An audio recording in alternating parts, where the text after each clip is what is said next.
We're now joined by Tony Dyer, the CFO of Belluscura. Welcome to the show, Tony. Thank you. Tony, apparently in your spare time, you're a football coach. Yeah, I've been coaching my son's football team for about 3 years now, which is rewarding and frustrating in equal measures. You had a small accident. Yeah, I've actually torn my calf tying up one of their shoelaces. So it must be an age thing. Anyway, it's all good fun. Yep. Are you ready to pitch? Yeah. Okay. Okay, so thank you for watching. Belluscura was founded on the basic principle of making healthcare better through innovation.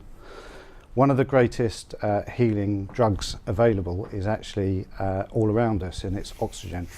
We're an oxygen enrichment company that is focused on using oxygen across a spectrum of diseases, and we've actually entered a exclusive research and development partnership with a company in Pennsylvania, a research institute called Separation Design Group, who have actually won national awards for their gas separation technology.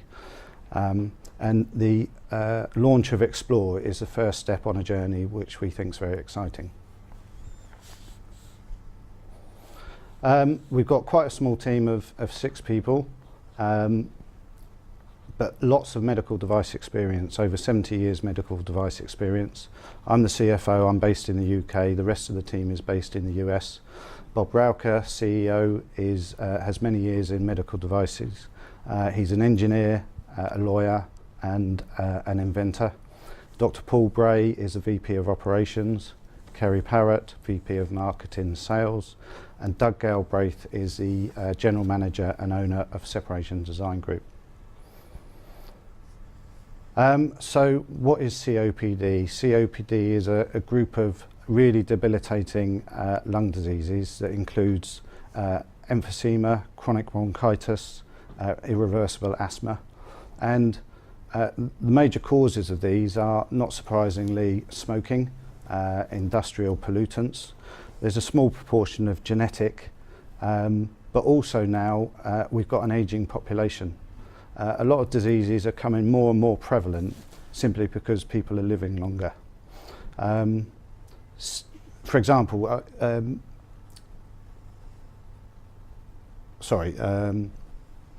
chronic bronchitis is now being diagnosed in women twice as much as in men. For example, ex-First Lady Barbara Bush died of COPD aged 90 last year, and she'd never smoked. COPD is a progressive disease and incurable, but patients are prescribed a supplemental option, oxygen, to help them sort of go on living their everyday lives. COPD is not a third world problem. 250 million people worldwide suffer from COPD. Over 16,000 people a day are diagnosed, and it's now the 3rd leading cause of death in the world. Many countries are projecting an epidemic of hospitalizations over the next 15 years, and the global costs are rising all the time. Although there's no cure for COPD, Explore Oxygen Concentrator will help patients be more mobile and live more productive and more meaningful lives. And it's well known now that keeping people active actually results in better health outcomes. The medical portable oxygen market is expected to grow from £1.1 billion to £1.9 billion by 2024. So it's growing at over 115 million pounds a year, and it's accelerating. So I'm holding in my hand here the Explore portable oxygen concentrator. It weighs less than 1.5 kilograms and generates 96% pure oxygen 24 hours a day, 7 days a week. If launched today, this would be the lightest POC in its class. The competition is at least 50% heavier. It's also 37% more efficient by pound, and it will be the world's first and only modular oxygen concentrator. This chart shows how much more efficient the oxygen concentrator is Explore than the competition, both by oxygen flow by size and oxygen flow by weight. And Explore is covered by 13 patents and pending applications. The three key ones which I'll just run through. The first is a process called ultra rapid pressure swing absorption cycle, and that combined with advanced zeolite technology that we use actually makes us able to process the oxygen through the device a lot quicker. We also have user replaceable sieves, which means that we can negate the need to send fixed units back to the manufacturer for servicing and maintenance, which obviously reduces the cost and also reduces the need for a replacement unit whilst it's being serviced. And modularity. So modularity allows a patient to enter the market with a lightweight 3-litre unit, and our device allows the patient themselves to upgrade the capacity of the device to a 5-litre unit, and that will be significantly less cost than if they had to buy a new machine. So this is where we are. We've achieved all this within 2 years of starting the project, and we've only spent $2 million on the product itself. We've just commenced FDA 510K clearance process, and we expect to complete that in the next 8 months, and then we'll be ready to launch in the US later this year. There's several routes to market. We'll start by partnering with the major distributors of oxygen. We're already talking with the largest distributor of oxygen in the US and distributors in Asia.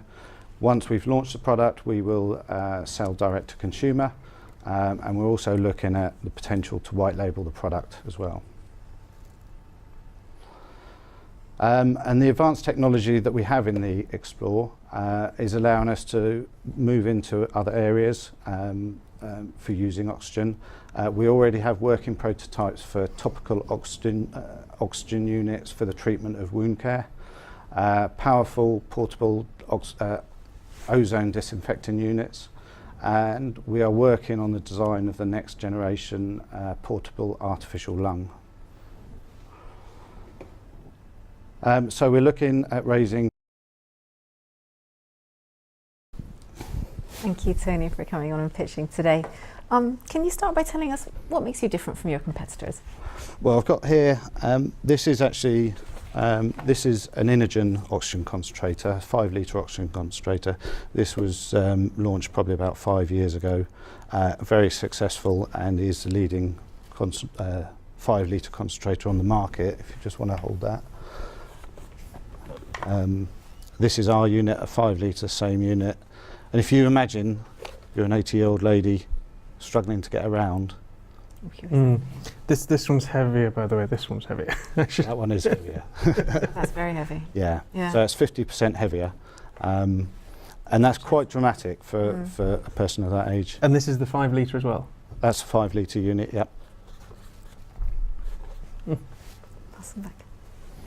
So that's one of the big differences, and it's a lot more lightweight and easier to carry around. Yes, I mean it's about mobility. Now this is actually a comparatively, you could say, a small unit with some of the devices that are still out there. You see quite a few people pulling them around on a trolley, and obviously they're a lot lighter than the oxygen tanks which people had.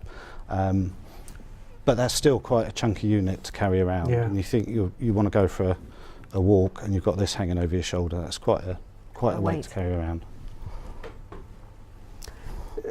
Can I ask, we've seen quite a rise of medical device companies in crowdfunding. What brought you this route? I think our purpose is to, we believe we can help the lives of millions of people, and that sort of fits in a sort of crowdfunding environment where people can get involved, and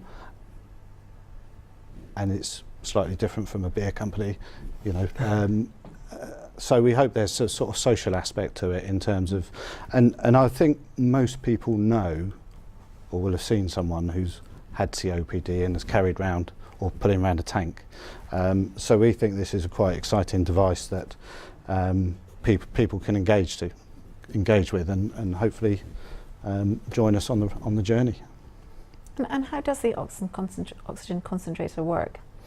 Well, the technology has been around for over 30 years, and so it's not new technology, but there's really been a lack of innovation in terms of progression of that. Essentially, the air around us is 79% nitrogen, 20% oxygen. Is that getting worse? Sorry to interrupt. Well, the 1% might be changing into a bit more pollutants, yeah. Only 1%. I haven't been told it. So the oxygen concentrator contains what they have is what they call a sieve bed or a filter, and this is ours. It contains a substance called a zeolite, which when put under a negative pressure has a affinity for nitrogen. So the air gets drawn in, negative pressure induced, and the nitrogen sticks to the zeolites, and out comes up to 96% pure oxygen. And then once the pressure is released, the zeolites lets go of the nitrogen, it's expelled. And these work in there's two sort of pistons, so they work in tandem, so you always get a constant supply of oxygen. But though it's a patented technology that we've got, which has allowed us to really improve the efficiency of this. If we take the Inogen device here, these two big tubes are the sieve beds in this module, and that's compared with ours. So you can see how we've managed to significantly reduce the size of the unit. And in the US, when you launch in the US, how is that going to work with the insurance companies, do you think? Do you think that the people's policies will be covered for this? These are covered by medical insurance, it's reimbursement. And essentially what happens in the US, you get a prescription for oxygen, and then the patient is then able to go out and source their own device. So you can go online to search oxygen concentrators, and you'll see lots of distributor websites, and they'll just have all the concentrators. Right. The major selling points, not surprisingly, are weight, and obviously the amount of output. You can get oxygen concentrators that are similar size to this, and weight, but what the manufacturers have done to achieve that, they've had to actually reduce the capacity. So ours is a 5 litre unit. Those devices are either only go to level 2 or level 3. So when people are searching, obviously we believe that the lightest product on the market is going to be a significant factor. And do people graduate, perhaps the wrong word, but find they start on the 3 litre and then I mean, generally when you get prescribed, you probably are initially a level 2, which is equivalent to 2 litres a minute. It is progressive, and how rapidly you progress probably depends if you're still smoking or where you live, etc. But it does progress. So people that have chosen and gone out and bought a 3 litre unit because it's nice and light, actually then have to go out again and buy another unit. And that's where the modularity comes in, because we can supply a 3 litre version with a 3 litre sieve bed and a light battery. If the disease progresses, we can then they can purchase a 5 litre cartridge, take this one out, pop it back in, put the battery on, and it's then a 5 litre machine. So it's one unit for multiple purposes. So the battery and the casing and the other bits apart from that are exactly the same. And within this there's a chip. So same machine, just reading the chip to tell it what cartridge and how it needs to process it. Tony, thank you very much for joining us today. I'm afraid that's all we've got time for. Thank you very much. If you'd like to find out more about Belluscura, you can do so on Crowdcube's website. That's crowdcube.com.